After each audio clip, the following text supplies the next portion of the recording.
Sabe aqueles heróis que a gente não vê, mas que estão ali na linha de frente? Hoje a gente vai falar de um tipo muito específico, os enfermeiros de nefrologia. Eles estão no meio de uma batalha silenciosa, que afeta milhões de pessoas. Pela vida, quando os rins começam a falhar. Então, o nosso roteiro de hoje é o seguinte. Primeiro, a gente vai entender o tamanho do problema, o que chamamos de a epidemia silenciosa. Depois, vamos ver como a enfermagem é o eixo do cuidado e quais são os desafios na hemodiálise. Aí, a gente entra na parte da educação, que é fundamental, para fechar com o que mais importa, o foco na qualidade de vida. Ok, então para começar, qual é o grande desafio que esses profissionais enfrentam todo o santo dia? É uma crise de saúde global conhecida como doença renal crónica, ou, para simplificar, DRC. 850 milhões. Dá para ter uma ideia do que é isso? É gente pra caramba. É mais do que a população de continentes inteiros. Essa é a dimensão da tal epidemia silenciosa, a doença renal crônica. E o pior, esse número não para de crescer, impulsionado pelo envelhecimento da população e pelo aumento de doenças que a gente ouve falar todo dia, como diabetes e hipertensão. Tá, mas o que é essa tal de DRC na prática? Pensa assim, é quando os rins, que são os superfiltros do nosso corpo, começam a perder a força. É uma perda lenta, sabe? Mas é implacável. E quando eles começam a falhar, o corpo todo sente. O impacto é geral. E aqui vem uma parte que é, ao mesmo tempo, fascinante e um pouco assustadora.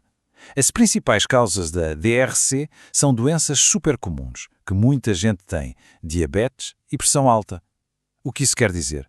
Que a chave para proteger os rins pode estar justamente no controle dessas doenças.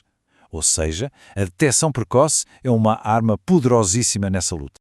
Bom, já entendemos o cenário. Agora, vamos colocar o foco na figura central de toda essa história, o enfermeiro de nefrologia. É ele ou ela que funciona como o eixo mesmo, que segura todo o cuidado do paciente. E olha, o trabalho de enfermagem aqui não é de improviso, não. É pura ciência. Eles usam uma metodologia chamada Sistematização da Assistência de Enfermagem, a SAI. É um processo super rigoroso, um passo a passo, que garante que cada pessoa receba um cuidado único, pensado para ela e com base no que a ciência diz de melhor. É tudo planejado, executado e pensado nos mínimos detalhes. E para que tudo funcione com a máxima qualidade, eles usam uma espécie de linguagem universal. São sistemas de classificação que todo mundo na área conhece, como NANDA, NIC e NOC. Isso garante que o cuidado seja de altíssimo nível, não importa onde a pessoa esteja sendo tratada no mundo. Ok, agora vamos entrar num ambiente de alta tensão, a clínica de diálise. É aqui, durante cada sessão, que a habilidade, a atenção, a perícia do enfermeiro é testada ao limite. Imagina só, são umas 4 horas de tratamento. O corpo da pessoa ali está sob um stress gigantesco. Qualquer coisinha pode acontecer. Mas qual será a complicação mais comum?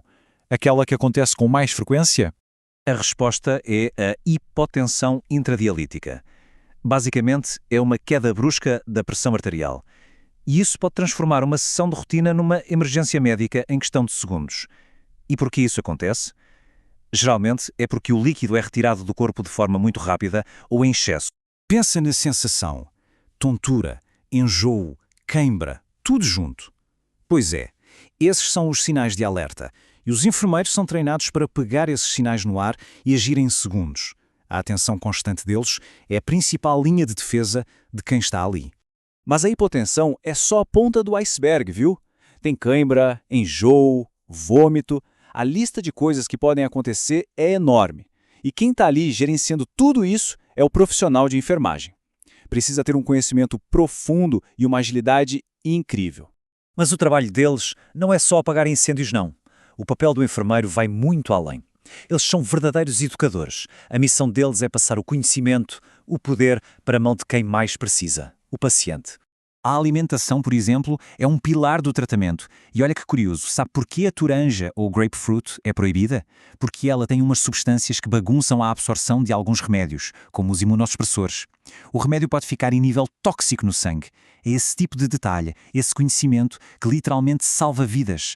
A educação é a chave da autonomia. Quando o enfermeiro ensina sobre o remédio certo, a comida certa, os sinais de alerta, ele está dando as ferramentas para a pessoa cuidar de si mesma.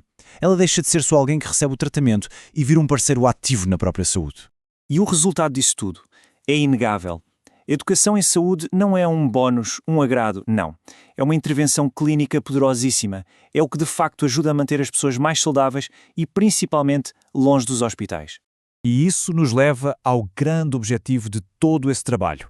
Porque no final das contas, não é só sobre viver mais, é sobre garantir que essa vida tenha qualidade, que seja uma vida bem vivida. Qualidade de vida é um conceito bem mais amplo do que só não estar doente, né? É um equilíbrio. Envolve a parte física, claro, mas também a psicológica, a social, até o ambiente onde a pessoa vive. É olhar para a pessoa como um todo, um ser humano completo. E quando se trabalha em equipe, os resultados são impressionantes. Esse cuidado integrado com médicos, nutricionistas, psicólogos, todo mundo junto, resulta em muito menos gente voltando para o hospital. E mais, as pessoas seguem melhor o tratamento e ganham mais autonomia. E adivinha quem é o maestro dessa orquestra toda?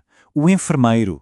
É ele ou ela que está ali no centro, garantindo que tudo funcione em harmonia.